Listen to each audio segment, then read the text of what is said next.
Nabi Muhammad SAW, Bapak Ibu sekalian, setelah pulang dari Isra dan Mi'raj, karena itu perjalanan malam hari, beliau pulang sudah pagi. Pada saat itu pagi sudah mulai kelihatan matahari di pagi hari. Awal pagi kita di waktu syuruk, gitu kan. Duduklah Nabi SAW di depan Ka'bah. Duduk depan Ka'bah, merenungi kejadian semalam ini, kejadian yang spektakuler, yang luar biasa. Duduk Nabi SAW merenungi lewat Fir'aunnya umat ini, Abu Jahal. Lalu dia lihat Nabi SAW lagi merenungi, kayak ada sesuatu lagi difikirin. Dia bilang, wahai Muhammad, kalau bahasa kita ginilah, bahasa sederhana riwayat itu, kenapa kau melongo-longo seperti ini? Kok kamu kayak orang bingung, ada apa? Nabi SAW dengan polosnya ceritain, semalam, ini yang diceritain kepada Abu Jahal nih. Ini yang paling benci sama Islam.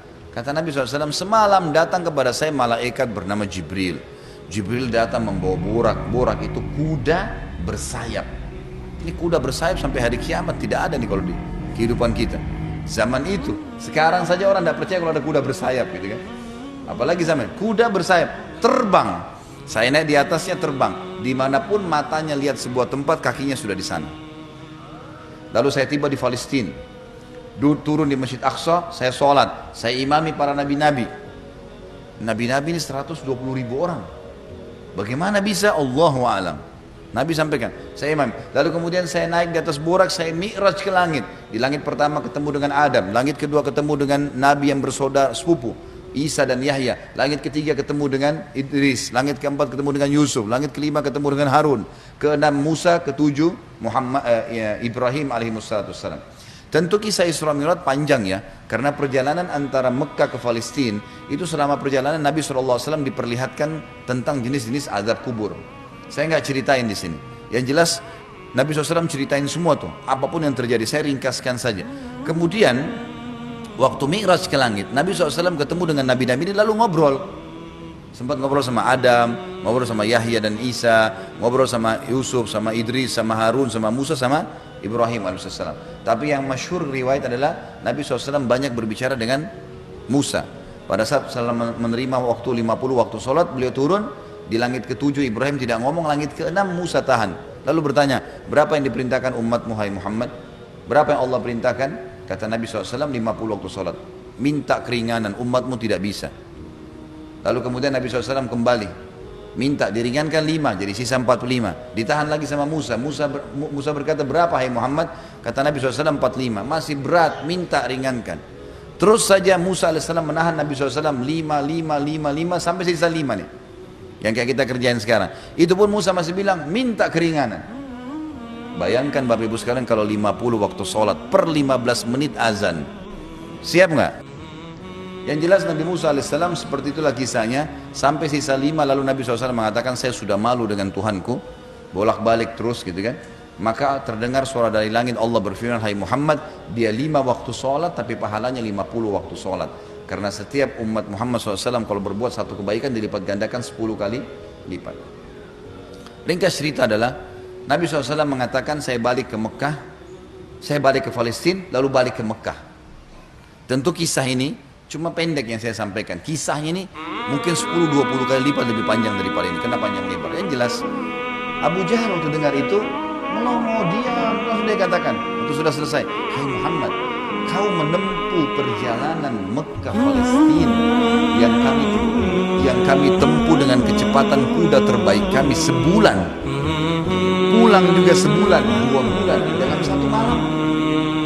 Kata Nabi SAW dengan penuh keyakinan, iya. Abu Jahal dengan semangat mengatakan, hai Muhammad, kau mau ceritain tidak ke orang Mekah kalau saya kumpulin mereka? Kata Nabi SAW, iya. Nah, memang mesti diceritain kan. Bagi Abu Jahal ini gila, nggak masuk di akal udah. Kuda terbang bersayap pergi ke Palestina perjalanan sebulan. Sama kalau kita sekarang di masjid ini ada yang bilang tadi Bapak Ibu sekalian saya jam 8 pagi take off dari Jakarta ke Jeddah, sekarang sudah tiba lagi dari Jeddah. Percaya nggak kira-kira? 9 jam pergi 9 jam pulang. Ada pesawat loh ya. Bagaimana zaman dulu? Sebulan pergi 10 bulan 1 malam, bayangkan. Dan ini juga sebuah pelajaran Bapak Ibu sekalian, tidak gampang menjadi sahabat Nabi. Bapak Ibu harus bersyukur, saya sangat bersyukur kita lahir sekarang. Betul sahabat punya fadilah, tapi kalau kita hidup zaman dulu kita bisa seperti Abu Jahal. Susah jadi seperti seperti Abu Bakar. Nggak gampang. Ada orang di kampung padang pasir buta huruf ngaku nabi. Coba, beriman dah kira-kira? Kita sekarang sudah lahir, orang tua kita sudah muslim, Quran sudah lengkap, masjid banyak, banyak dai-dai bisa nyampein dalam bahasa kita. Kalau zaman dulu berat sekali itu. Baiklah, Abu Jahal bilang, wahai Muhammad, kau mau ceritain? Kata Nabi SAW, iya. Dipegang tangan Nabi SAW oleh Abu Jahal, dibawa ke sebuah bukit namanya Bukit Abi Kubais. Abu Jahal naik ke atas Bukit Abi Kubais bersama Nabi SAW. Waktu orang-orang lihat ada dua orang. Pertama kali dalam sejarah Mekah, Bukit Abi Kubais dinaiki oleh dua orang. Dan mereka kaget, di atasnya raja mereka Abu Jahal. Dan yang satu adalah Nabi Muhammad SAW, orang terpercaya Mekah. Ini ada apa nih? Maka orang-orang kafir kumpul karena Abu Jahal. Orang-orang beriman kumpul karena Nabi Muhammad SAW. Waktu mereka sudah kumpul, Abu Jahal bilang, wahai masyarakat Mekah, dengarkan baik-baik apa yang Muhammad mau sampaikan. Ini kalau Abu Jahal niatnya baik, mau nyampein dakwah, luar biasa pahalanya kalau dia masuk Islam. Masalahnya tidak, dia mau mempermalukan Nabi SAW. Niatnya itu. Maka dia bilang, silakan hai Muhammad. Nabi SAW ceritakan dengan polosnya. Datang Jibril, burak, kuda terbang, Palestina, sholat, dan sampai selesai. Lengkap, panjang lebar. Allahu alam berapa jam waktu itu. Yang jelas disampaikan. Sampai selesai semua, apa yang terjadi? Orang-orang Mekah yang kafir, Bapak Ibu sekalian, bertambah kufur. Ini Muhammad gila nih. Mekah, Palestina, pulang pergi 2 bulan, 1 malam. 1 malam, dan ini bukan 1 malam, setengah malam malah, gitu kan. Pulang pergi. Ini nggak masuk di akal. Ini baru ke sana saja nggak percaya. Apalagi naik ke langit, ketemu, ya udah panjang ceritanya. Belum lagi cerita tentang surga dan neraka, diperlihatkan adab-adab kubur. Tapi ya sudah. Waktu itu yang sudah beriman pun di kalangan sahabat, benar nggak ya? Tapi ini Nabi, nggak mungkin salah. Mereka sempat bimbang. Abu Jahal turun dari Bukit Abi Kubais sambil ketawa, senyum. Sambil dia ngomong, ada sahabat rupanya yang ikutin. Tahu nih Abu Jahal tadi yang ajak Nabi nih, diikutin. Dia bilang, sekarang agamanya Muhammad sudah habis. Dia pergi ke Darun Nadwa, tempat kumpulnya orang-orang Quraisy, lalu dia teriak. Dia bilang, hai Quraisy, berita gembira. Apa itu Abu Hakam? Agamanya Muhammad sudah habis. Sudah nggak ada lagi agamanya. Kata mereka, memang kenapa? Apa kata Abu Jahal?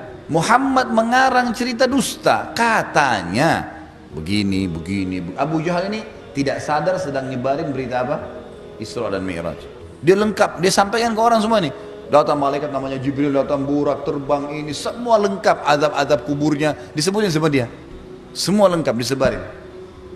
Lalu orang-orang Quraisy diam semua. Mau bilang apa nih rajanya, dan mereka juga memang masih belum beriman kepada Nabi SAW. Lalu kata Abu Jahal, ada satu orang. Satu orang ini, kalau kalian berhasil menggoyahkan keyakinannya, habis benar agamanya Muhammad. Kata mereka, siapa itu? Kata Abu Jahal, Abu Bakar. Cari Abu Bakar. Abu Bakar ini Bapak Ibu sekalian, cirinya beliau radhiyallahu anhu, itu badannya kurus. Ya. Saking kurusnya kalau pakai sarung melorot terus. Oh iya, radhiyallahu anhu. Tapi yang perlu digarisbawahi, Islam bukan melihat kekarnya fisik, tapi kekarnya iman dalam hati. Allah bilang Allah bilang halal, Allah bilang haram. Perintah dikerjakan, larangan ditinggalkan. Itu konsep dasarnya, gitu kan. Abu Bakar ini ditahu tentang masalah keyakinannya, sampai apa kata Nabi SAW? Lauzina iman Abi Bakar fi kiffah, wa uzina iman hadil ummah fi kiffah, la rajah iman Abi Bakar. Kalau keyakinannya dan imannya Abu Bakar ditimbang di satu timbangan, dan keyakinannya serta keimannya seluruh umat ini, semua sahabat, semua tabi'in, semua yang sudah mati, yang masih hidup dan yang belum lahir, semua kita di sini juga termasuk, ditimbang iman kita semua dibandingkan Abu Bakar, yang satu timbangan pasti lebih berat keyakinannya Abu Bakar. Kata Abdullah bin Mas'ud, sahabat Nabi radhiyallahu anhu yang mulia dengan ibadahnya yang luar biasa, kami tidak ada bedanya dengan Abu Bakar dari sisi ibadah. Karena Abu Bakar sholat, kami sholat. Abu Bakar puasa, kami puasa. Abu Bakar sedekah, kami sedekah. Abu Bakar ya jihad, kami jihad. Tapi kami tidak bisa menyayangi Abu Bakar dari sisi keyakinannya.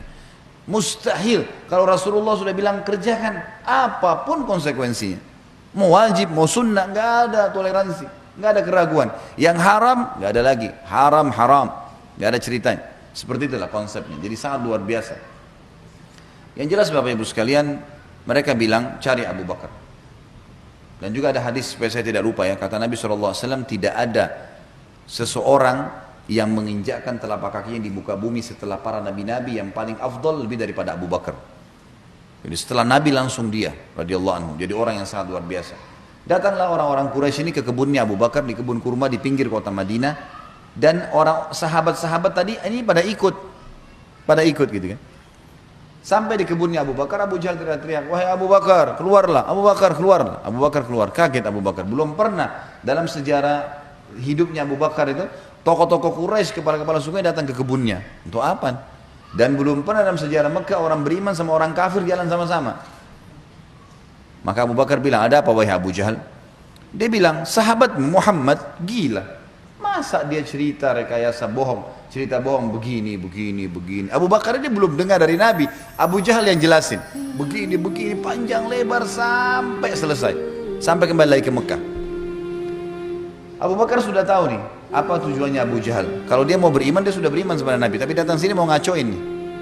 Kata Abu Bakar ada dua riwayat. Riwayat yang pertama, "Wahai Quraisy," bukan cuma Abu Jahal, "wahai Quraisy, Muhammad mengaku turun wahyu dari langit ke rumahnya dan saya percaya. Apa bedanya dengan dia kalau naik ke langit? Sama saja. Tidak akan menggoyahkan saya." Riwayat yang kedua yang unik nih. Dia mengatakan, "Wahai Quraisy, ketahuilah kalau depan mata saya ada tembok warnanya putih, jelas putih. Muhammad bilang tidak Abu Bakar, itu hitam. Saya akan bohongkan mata saya dan saya bilang hitam." Luar biasa. Mau digoyahkan bagaimana nih? Tembok putih? Enggak, salah Abu Bakar. Oh iya, salah. Matanya salah. Bayangin tuh. Apa kira-kira bisa menggoyahkan keyakinan seperti ini? Luar biasa. Pokoknya Allah Rasulnya bilang selesai, nggak ada toleransi. Sudah selesai, semua dikerjain. Biar seluruh dunia benci. Tembok warna putih, Muhammad bilang hitam, saya bilang iya, mata saya salah, hitam berarti.